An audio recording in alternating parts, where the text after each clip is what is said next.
तो गाइस हम लोग एक नई सीरीज लेके आ रहे हैं। तो जैसे कि आप लोग जानते हैं economic crisis, declining economy of India या फिर जीडीपी क्रैश हो चुकी है इकोनॉमी की।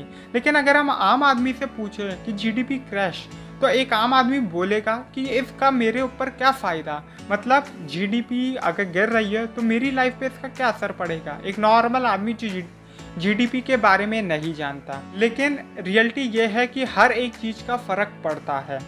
हर एक छोटी से छोटी चीज़ जो इकोनॉमी पे फ़र्क डालती है वो आपकी लाइफ पे भी फ़र्क डालती है। तो ये एक ऐसी सीरीज़ है जिस पे हम छोटे छोटे टर्म्स और छोटे छोटे टॉपिक्स के बारे में बात करेंगे जो कैसे इकोनॉमी पे फ़र्क डालते हैं। तो ऐसा ही कुछ आज का टॉपिक भी है। तो आज का जो टॉपिक है वो है ट्रांसपोर्टेशन।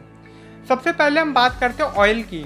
ऑयल एक ऐसा रिसोर्सेस है, जब भी सरकार को लगता है कि पैसे की कमी आ रही है, रेवेन्यू हमें ज़्यादा कमाना है या फिर हमारे पास पैसे की तंगी हो रही है, तो वो सबसे पहले जो चीज़ करती है वो पेट्रोल और डीजल के दाम बढ़ा देती है। अब पेट्रोल और डीजल के बाहर डायरेक्ट इफेक्ट डालती है इकोनॉमी पे। कैसे? क्योंकि सबसे पहले मैं आपको ये बताना चाहूँगा कि हमारे देश में ऑयल और पेट्रोल या फिर हम कहें ऑयल होता ही नहीं है। अब बहुत से लोग कहेंगे कि हमारे पास तो ऑयल है, जामनगर ले लो, असम फील्ड ले लो, ट्रॉम्बे ले लो। तो मैं रियलिटी में ये बताना चाहूँगी कि हमारे पास ऑयल फील्ड है, लेकिन इतना नहीं है कि हम अपने पॉपुलेशन को कंज्यूम करवा सके। तो जिस वजह से हमें बहुत सा ऑयल इंपोर्ट करना पड़ता है from the Arabian countries. Ships जाते हैं और वो लेकर आते हैं, क्रूड ऑयल हम लाते हैं और फिर हम अपनी टेक्नोलॉजी और हमारी रिफाइनरी की मदद से उन्हें फ्रैक्शनल डिस्टिलेशन की मदद से डिफरेंट प्रोडक्ट्स बनाते हैं। और उन्हीं प्रोडक्ट्स में से दो प्रोडक्ट निकलते हैं, पेट्रोल और डीजल। पेट्रोल और diesel commonly used oil fuels हैं जो कि व्हीकल्स और ट्रांसपोर्टेशन में यूज़ होते हैं। अब बात करते हैं अपने ट्रांसपोर्टेशन की।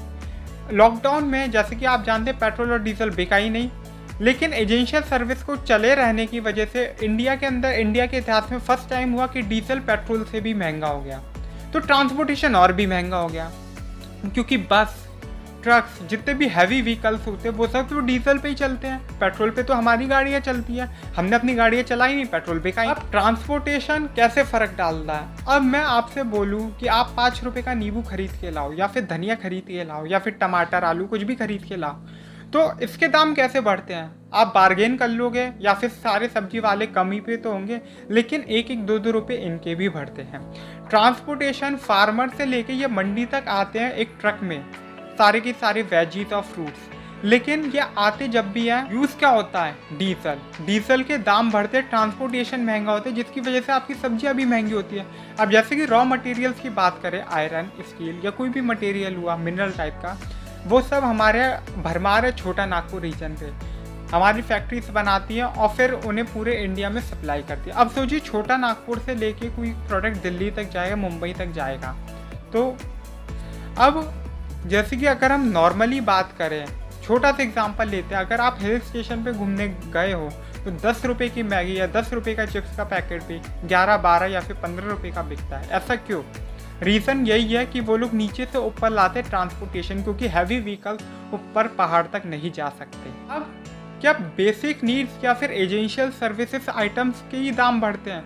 नहीं, ऐसी दूसरी इंडस्ट्रीज भी हैं जो फ़र्क डालती हैं। अब जो फ़र्क डालती है पेट्रोल और डीजल के दाम की वजह से, ट्रांसपोर्टेशन की वजह से, वो ये है कि हमारे यहाँ का टूरिज्म पे सबसे ज़्यादा फ़र्क पड़ता है। जितने लोग घूमने आते हैं किसी भी शहर में, तो फिर जो टूरिस्ट होता है वो एक प्राइवेट व्हीकल करने की जगह सरकारी व्हीकल करता है। ऐसा नहीं है वो प्राइवेट व्हीकल अफोर्ड नहीं कर सकता, लेकिन प्राइवेट व्हीकल अगर उसको पेट्रोल के दाम बढ़ते तो प्राइवेट व्हीकल का जो टैक्सी का चार्जेस है वो भी बढ़ते हैं। हर चीज़ बढ़ती है क्योंकि सब आपस में लिंक होते हैं। और पब्लिक व्हीकल्स में भी, गवर्नमेंट व्हीकल्स में भी यही होता है कि उनके भी दाम बढ़ते हैं। तो एक तरीके से हम बात करें तो जितनी भी टैक्सी सर्विसेज होती है, बस सर्विसेज होती है, इन सब के भी दाम बढ़ते हैं। जो सबसे बड़ा एक रीज़न देखने को आ रहा है कि ऑटोमोबाइल्स के प्रोडक्शन में धीरे धीरे कमी आ रही है। अगर आपको याद हो तो अप्रैल मई कुछ ऐसा महीना रहा है कि एक भी ऑटोमोबाइल नहीं बेचा पूरे इंडिया के अंदर, रिकॉर्ड रहा ही है। आज की जो जनरेशन है, हम जैसे मिलेनियल्स या फिर जनरेशन Z, वो ऑटोमोबाइल्स में ज़्यादा इंटरेस्टेड नहीं है, वो ओला और ऊबर ज़्यादा प्रेफर करते हैं। अब मैं बात करूँ तो गवर्नमेंट धीरे धीरे करके बहुत सी चीज़ों में टैक्सेस लगा देती है, ये टैक्स, रोड टैक्स, वो टैक्स। चलिए हम टैक्स ऐसे भी करके पे कर देंगे और हम जो दूसरी चीज़ देखेंगे वो हम गाड़ी भी खरीद लेंगे। लेकिन जो सबसे बड़ी चीज़ होती है कि गाड़ी चलती तो पेट्रोल पे, फ्यूल पे है, और फ्यूल हमें रोज डलवाना पड़ेगा अगर हम रोज अपनी गाड़ी से ही जॉब करने जाएंगे तो, जिसका असर हमारी जेब पे पड़ेगा। और ये रीज़न है कि हमारी जैसी जनरेशन ओला और उबर को कोई प्रेफरेंस दे रही है, जिसकी वजह से ऑटोमोबाइल्स की जो सेल्स हैं वो भी धीरे धीरे घट रही है। अभी तो ये खैर पहला वीडियो है, तो फिर हम ज़्यादा डिटेल में नहीं गए और ज़्यादा बड़ा नहीं बताया ताकि आप लोग बोर ना हो जाए। अगर आपको लगता है कि ट्रांसपोर्टेशन रिलेटेड और कोई टॉपिक है जो शायद से मुझे बोलना चाहिए तो आप कमेंट में बताइए कि मैं ये टॉपिक नहीं बोला। इस सीरीज़ को आप प्रमोट कीजिए, क्योंकि इस सीरीज़ पे हम ऐसे और टॉपिक, इन्फ्लेशन, सेंसेक्स क्या होता है, निफ्टी क्या होता है, जीडीपी कैसे असर डालती है, या जीडीपी कैसे कैलकुलेट की जाती है, पूरे वर्ल्ड की जीडीपी कैसे काम करती है, इन सब टॉपिक्स और टर्मिनोलॉजीज पे हम डिस्कस करेंगे इस सीरीज़ में। तो अगर आप मेरी बात से सेटिस्फाई हो तो लाइक करो, शेयर करो, सब्सक्राइब करो और बाय बाय।